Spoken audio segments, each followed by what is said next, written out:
Tingnan ang mga milagrong ginawa ni Jesus sa iyong buhay.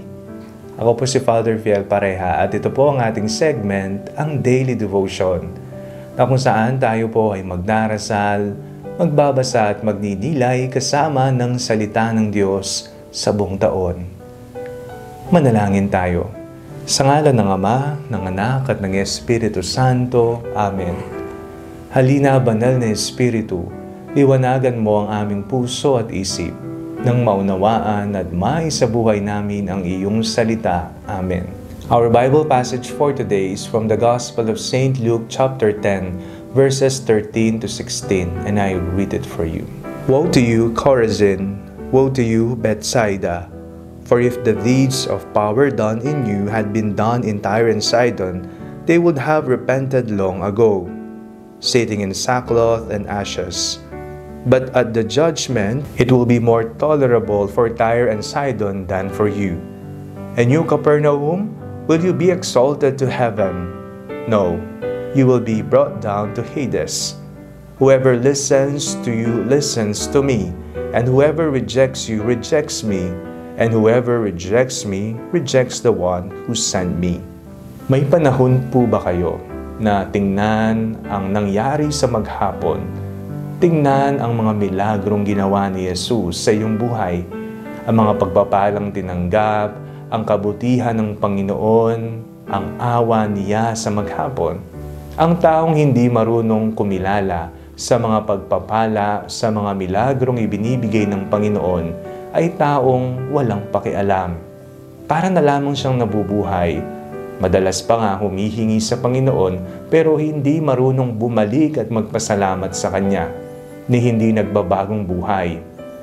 Isa sa mga tanda na tayo ay lumalago sa ating pananampalataya ay ang pagbabagong buhay.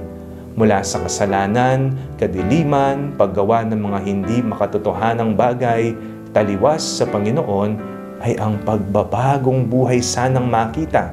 Nagiging kaanyunan natin si Kristo, mapagmahal, mapagpasensya, maawain. Ito po ang nangyari sa mga bayan na tinutuligsan ng ating Panginoong Jesucristo. Hindi nila nakita ang mga himala ni hindi nagpasalamat at higit sa lahat, hindi sila nagbagong buhay. Isa sa tanda na tayo'y lumalago na sa pananampalataya ay ang pagbabagong buhay. Nagiging marunong na tayong kumilatis kung ano ang makadiyos sa hindi, kung ano ang mabuti sa masama, kung ano ang liwanag sa madilim.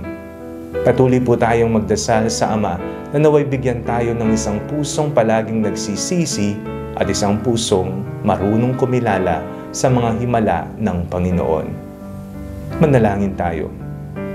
Panginoong Jesucristo, patawad po sa mga panahon na hindi po namin nakikilala ang mga milagrong ginagawa ninyo sa aming buhay. Nawa po, lagi po ninyong bigyan kami ng isang pusong marunong kumilatis sa kung ano ang tama at mali at makapagbagong buhay alang-alang sa iyong paghahari. Amen. Sa ngalan ng Ama, ng Anak at ng Espiritu Santo. Amen. Huwag po ninyong kalimutang i-like ang video ito. Mag-comment po kayo and share it with your family and friends. Ang panalangin bago matulog ay may sariling Facebook page na po. Huwag niyo pong kakalimutang mag-like at mag-follow dito. And do not forget to subscribe to our YouTube channel. I-click niyo lamang po ang link na nasa description ng video nito. O kaya naman po just search Father Fiel Pareha. God bless you po.